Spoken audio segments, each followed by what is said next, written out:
السلام عليكم ورحمة الله وبركاته. يلا نفرز القلقاس. معايا كده شوية من السلق حلوين كده، شلت الورق بتاعها وبعد كده غسلته وحطوه في مية يتسلق. وبعد كده بقى احضر القلقاس بتاعنا كده. انا جبت واحدة كبيرة حوالي 2 كيلو ونص، لان هفرزها على كيستين. انتوا لو هتفرزوا القلقاس لازم تجيبوا كل قلقاسية على قد الكيسة. ما ينفعش تجيبوا مجموعة قلقاس وتقطعوه وتاخدوا منه الكمية تحطوه لا، ما ينفعش، لازم كل قلقاسية في كيسة. تمام، عشان كانت كبيره عملتها على كيستين، عن ان هي ماشي. انا خليت الراجل يقطعها لي كده، وبعد كده قطعتها كده طرنشات. بعد كده هقطعها صوابع واقطعها قطع صغيره زي ما انتم شايفين، او قطع كبيره على حسب ما انتم عايزين. انا بغسل القلقاس يا جماعه.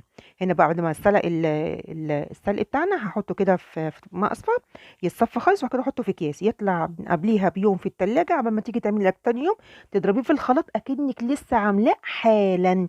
بيبقى اخضر وزي الفل يا جماعه. هنا بقى باحط مَيّة سخنة، وباحط معلقة دقيق وباغسله كويس. الناس اللي بتمسحه لأ، الطريقة دي مش حلوة خالص، أنا جربتها ما عجبتنيش، وبينزل النشا كله في الشوربة، ومش هيبقى حلو خالص يا جماعة. الطريقة دي بجد هتعجبكم جدًا. زي ما انتم شايفين هاعبيه بقى كده في الأكياس بتاعتي، وأول كده ما يعني أحطه كده بالكيسة آخده من الفريزر على الشوربة على طول. ما ينفعش أسيبه يسيح ولا يفك برّه. أي حاجة في الفريزر بناخدوها نحطها على طول على التسوية، زي ما انتم شايفين كده. كل سنة وأنتم طيبين، ويا رب الوصفة